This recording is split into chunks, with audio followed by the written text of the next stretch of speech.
વિરામ બાદ પુનઃ આપનું સ્વાગત છે। સમાચારોમાં આગળ વધીએ।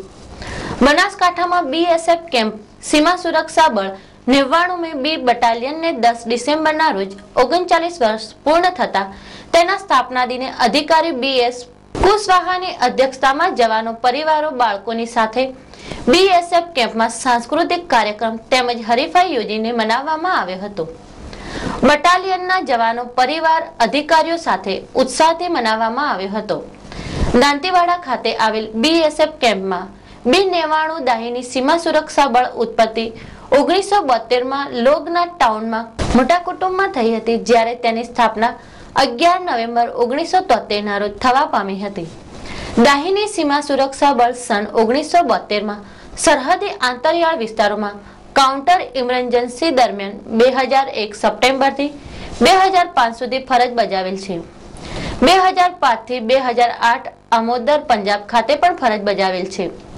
ભારત પાકિસ્તાન આંતરરાષ્ટ્રીય સીમા પર ફરજ બજાવેલ છે, જ્યારે 2008 થી બનાસકાંઠાના દાંતીવાડા ખાતે ફરજ બજાવેલ છે।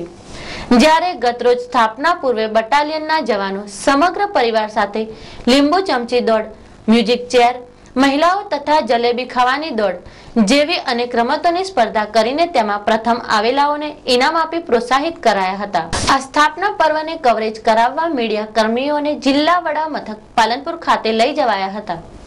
શરદી, ગરમી, વરસાદમાં ખડે પગે દેશની સેવા કરતા જવાનોના ચહેરા પર તેમજ તેમના પરિવારજનોમાં ભારે ખુશી જોવા મળી હતી।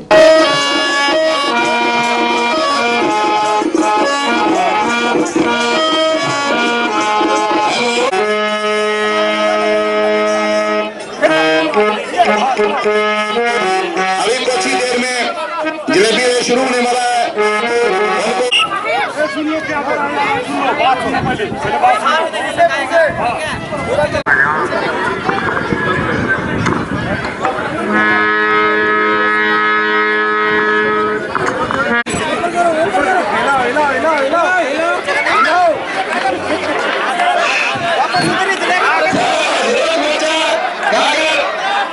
थोड़ा सा नाम नोट करो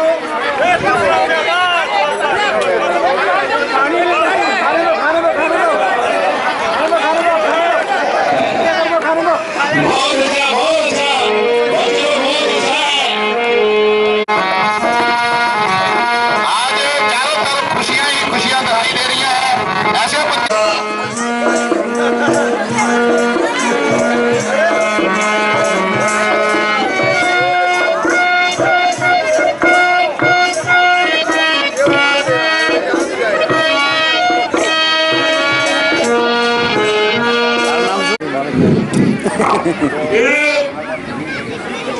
म्यूजिकल चेयर में हिस्सा लेने वाले जब तक म्यूजिक चलता रहेगा और म्यूजिक चंद सेकंड के लिए बंद किया जाएगा तो उसमें जिसको चेयर नहीं मिलेगा वो इस प्रतियोगिता से बाहर रहेगी। अरे कोई उल्टा नहीं आएगा।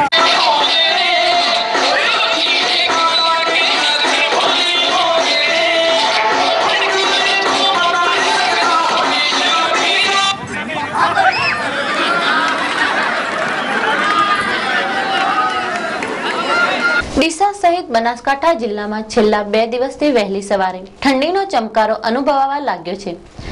જો કે જમ્મુ કાશ્મીરમાં હિમવર્ષાના પગલે હવે જિલ્લામાં ઠંડીનું મોજું ફરી વળે તેવી શક્યતા છે। આરોગ્ય માટે શક્તિવર્ધક ગણાતો શિયાળો ખેતી માટે પણ શ્રેષ્ઠ સિઝન ગણાય છે। તેથી ભરપૂર ઠંડી પડવાની આશાને લઈ ખેડૂતોએ ગત ચોમાસુ સિઝનનું નુકસાન સરભર કરવા મોટા પાયે શિયાળુ વાવેતર કરી દીધું છે। પરંતુ ગ્લોબલ વોર્મિંગ અને વેસ્ટર્ન ડિસ્ટર્બના કારણે હજુ સુધી ઠંડીની સિઝન જામી નથી। માગસર મહિનાનું પણ પખવાડિયું પૂર્ણ થવાના આરે છે, પરંતુ વહેલી સવારના ચમકારાને બાદ કરતા હજુ ઠંડી પડતી નથી। ઉલટાનું દિવસે ગરમી વર્તાય છે, તેથી લોકોને કબાટોમાં મૂકેલા ગરમ કપડાં બહાર કાઢવાની નોબત આવી નથી, જેના કારણે કાતિલ ઠંડી પડવાની આશાએ ગરમ કપડાનો જથ્થો કરી બેઠેલા વેપારીઓના ધબકારા પણ વધી જવા પામ્યા છે।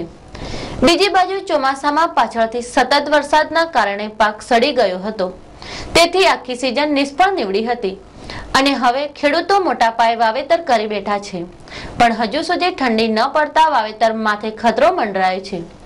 જેથી જગતનો તાત પણ નિરાશામાં ગરકાવ બની ગયો છે।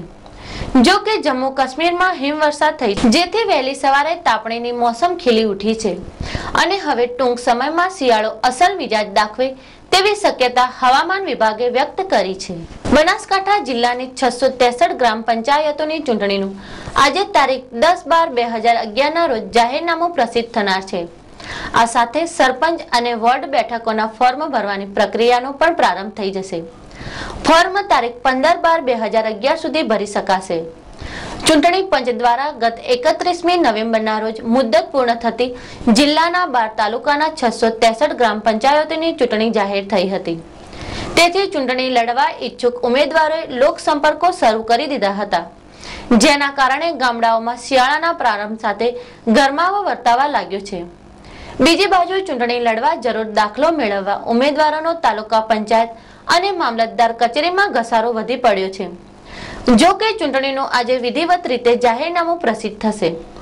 તાલુકા દીઠ ગણીએ તો વાવમાં 53 ગ્રામ પંચાયતોના 421 વોર્ડ, થરાદમાં 85 ગ્રામ પંચાયતોના 679 વોર્ડ, દિયોદરમાં 39 ગ્રામ પંચાયતોના 337 વોર્ડ, ભાભરમાં 26 ગ્રામ પંચાયતોના 192 વોર્ડ, કાંકરેજની 67 ગ્રામ પંચાયતોના 557 વોર્ડ, ડીસા તાલુકાની સૌથી વધુ 109 ગ્રામ પંચાયતોના વોર્ડ, ધાનેરાની 27 ગ્રામ પંચાયતોની 249 વોર્ડ, દાંતીવાડામાં 19 ગ્રામ પંચાયતોના 169 વોર્ડ, અમીરગઢમાં 24 ગ્રામ પંચાયતોના 226 વોર્ડ, દાંતાને 48 ગ્રામ પંચાયતોના 444 વોર્ડ, પાલનપુરની 89 ગ્રામ પંચાયતોના 783 વોર્ડ તેમજ વડગામ તાલુકાની 77 ગ્રામ પંચાયતોના 639 વોર્ડ બેઠકોની ચૂંટણી 29મી ડિસેમ્બરે યોજાનાર છે।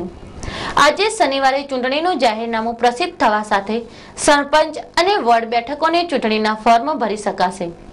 ફોર્મ તારીખ 15/12/2011 સુધી ભરી શકાશે। ત્યારબાદ તારીખ 16/12/2011 ના રોજ ચકાસણી અને તારીખ 17/12/2011 ના રોજ ફોર્મ પરત ખેંચવાની મુદત બાદ ચૂંટણીનું ચિત્ર સ્પષ્ટ બની જશે। ચૂંટણીને લઈ ગ્રામીણ ઉમેદવારોમાં ઉત્સાહ અને થનગનાટ વર્તાય છે, તેથી પ્રથમ દિવસે જ મોટી સંખ્યામાં ફોર્મ ભરાય તેવી શક્યતા છે। ફરી સમય છે એક વિરામનો, તો જોતા રહો આઈ વિટનેસ।